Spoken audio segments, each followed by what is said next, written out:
everyone, welcome to Dadi SOS Study on Spotlight. I'm Sophie and today we are here with Tony from All Saints Anglican School. So Tony, maybe you can just introduce yourself to our audience about yourself. Yes, of course. Hi everybody, I'm Tony Wood. I have been working here at the International Centre at All Saints Anglican School for 15 years, I think it is now.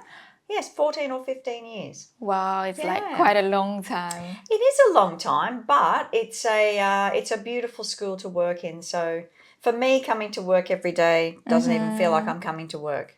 Do you still remember like your first time when you joined All Saints?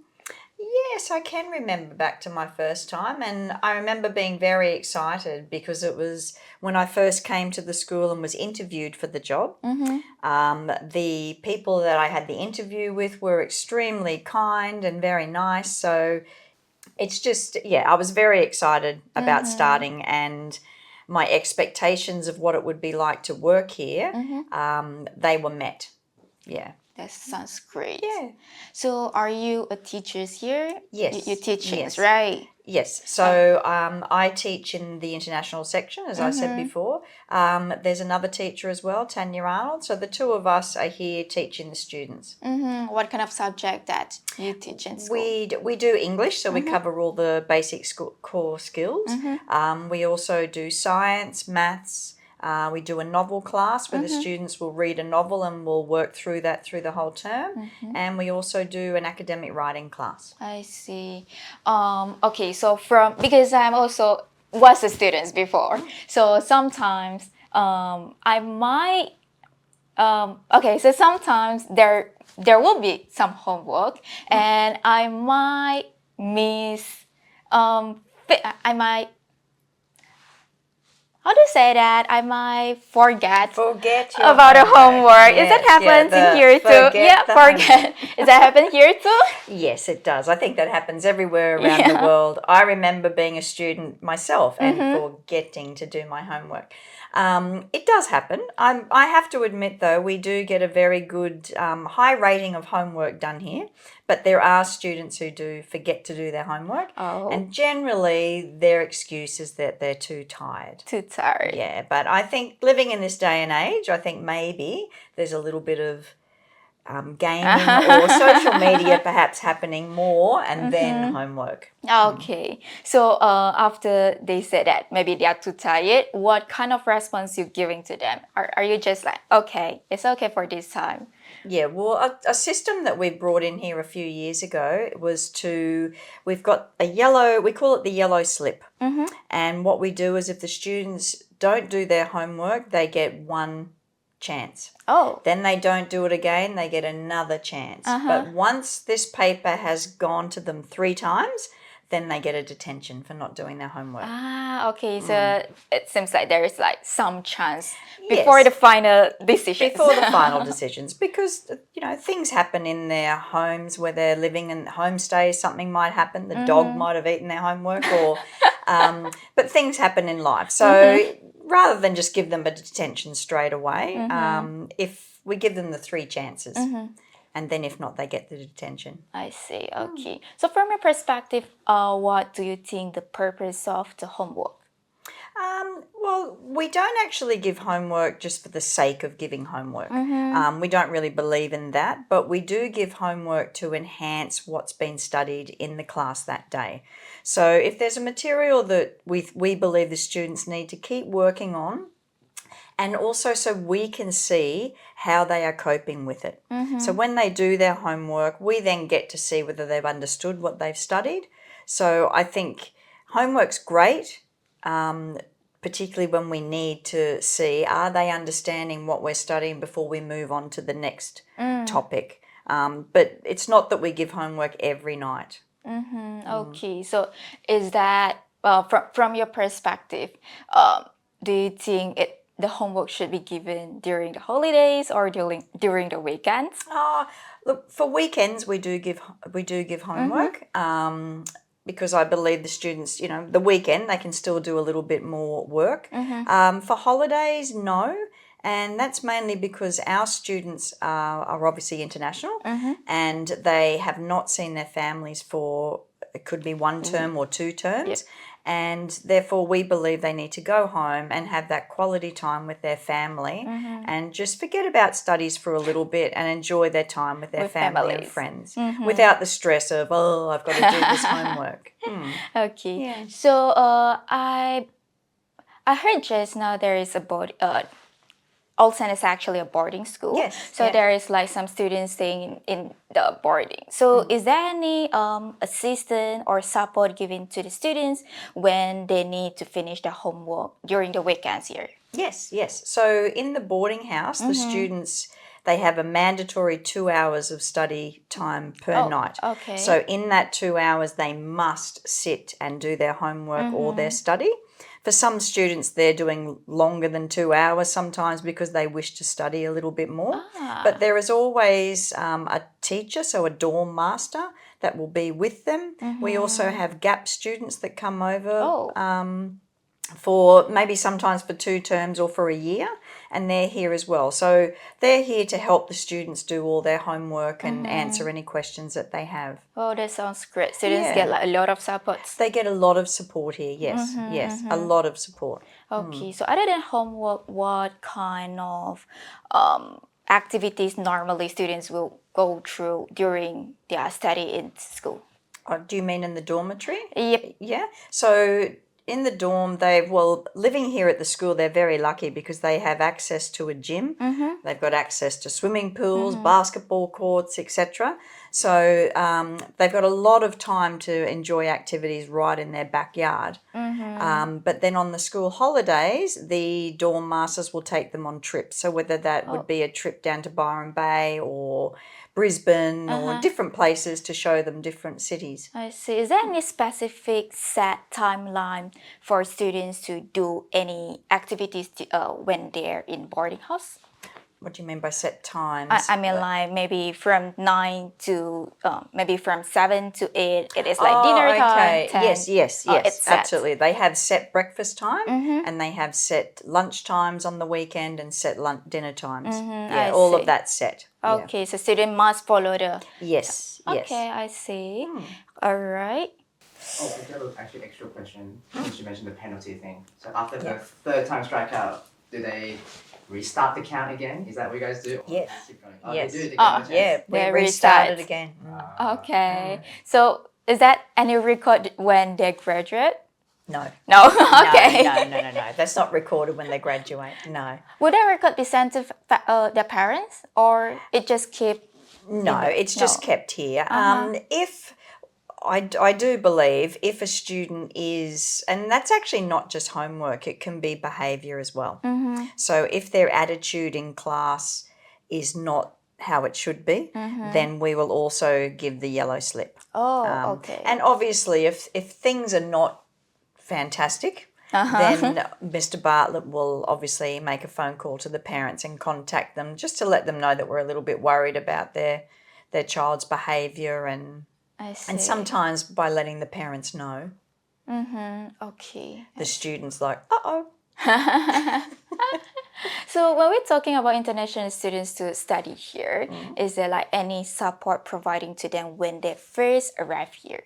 Yes, when they first arrive here, we look after them and we make sure that they have got friendship groups happening very quickly.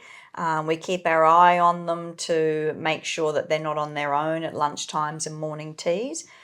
We also have psychologists that work at the school. Oh. So the psychologist we have assigned just to international students. When the students arrive, she will meet with all of the new students to introduce herself, to let them know if they have any worries about anything that they can come and see her. So they're very looked after. Nice. Very looked after. And every week the psychologist will do a little class with everybody. And the students are free to talk to her at any time about anything. Okay. Yeah. So because from Asian students, some of the students, they might face language barriers when they come to Australia for study. Is there any help or any support provided by Ulsan? For the language, not really, because most of the students that come to our international centre they come with a level of English. So they don't come here and they've got no English whatsoever. They've got a little bit of English, so we can get by. I see. And then they just progressively get better and better and better as they immerse themselves in the English language. So when students graduate, is that most of the students will still have connections with schools? Yes, yeah.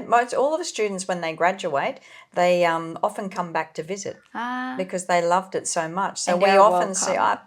I think recently we had a student who I think he might have graduated in 2014. Wow. He came along and said hello. So it's wonderful to see them when they return. Yeah, it really is. And to see what they've become. Yeah. Okay. So is there any activities that are organized by schools for students? Oh, yes, actually. We do 2 school camps a year in the international section. We're actually about to go on a camp in 2 weeks. Oh. So we're going to 𝐀𝐥𝐥 Island for camp, and we'll be there for 3 days. And the students will get to feed dolphins. They get to snorkel and look at the beautiful coral reef, go sandboarding. So it's a great experience for them, and they get to see a different part of Queensland. And then in term 3, we go on another camp, which is more of a bush camp, where the students get to go kayaking, etc., on lakes, and they stay in cabins. But the reason we do that is camp really bonds the students together. So it's great for new students that when we go on camp, they get to make new friends outside of the classroom. Yes, so they're in a great. different environment, and we always see amazing results from camp. Sometimes you might have a student who's arrived and they're very shy and they're a little bit, nervous about making friends and doing things. That student will come back after camp and they're completely different. Because they make new friends. They've made new friends, and yeah, it's wonderful. I really enjoy going on camp to see the changes in students. It's lovely to watch. Wow. Okay. And also I heard that Ulsan is actually offering academic from junior school until senior schools. Yes. So what do you think, like having the academic from junior to senior in one school? Because some school they might separate it.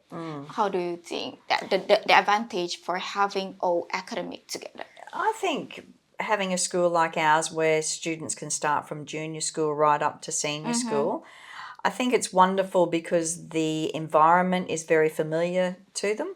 There's no changes that they have to worry about, because I do think, particularly when you're getting into middle school ages, you're a teenager, and not having to stress about moving to another school and experience different things, different people, I think that's all taken away because they're familiar with their surroundings. So I think that's a real plus. I see. My son, actually, from a personal experience, my son joined All Saints in year 4, and he went right through to a year 12, and it was great. He really loved it. Because he's already like he know well here. Yeah, you and know he all had- the teachers, you know, like I said, the environment, your friendships just keep building and building. So I think it's really good, personally. Yeah. All right. Which camp, which year level is this for? The camp? International. Oh, just international. So just here in international, yeah. I see. Yeah, the school has sports every Friday where they compete against other schools, but we don't. We take our international students out of the school to different venues so they can try all different sports. Oh, so is that only to international students? Just international students, Okay. yes. So they can try like new things. Yeah, outside. they can try all things. They can do tennis, they can do, what else do we do? Tennis, basketball, soccer, yeah. So They go to based on their bounce. experience, which one they like most? Which one do they like most? Ooh, I think they love, well, 10-pin bowling, although that's not really a sport, but they love going 10-pin bowling together. Okay. We'd go to Bounce, which is another trampoline place, but they all do love tennis. Tennis. That's actually one that they do love doing. We've got lots of boys who love basketball. So when they go to play basketball, they're all screaming and having a great time. But they really enjoy going out of school and just seeing different venues and enjoying different sports on a Friday afternoon. So there will be like transport bringing them up? Yes, There yes. is like... We have a bus that picks the students up at 1 o'clock and then they return back to school at 3 o'clock. Ah, okay. So they go out for 2 hours to enjoy a different sport each Friday. Okay, I see. All right. So thank you for sharing us about that. I feel like it's quite interesting and it's quite interesting to study here because there's a lot of activities students can experience and there's a lot of support provided by the schools.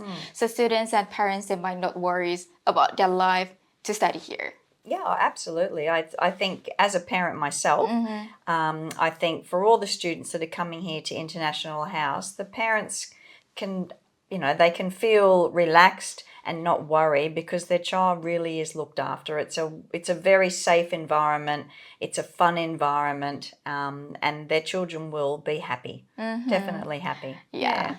All right. So I believe that's come to the end of the video. So thanks again to Tony. Yeah, thank you. For sharing us about Thank you. this experience. And if you like the video, please remember to like, share, and subscribe. And see you next time. Bye-bye. Bye.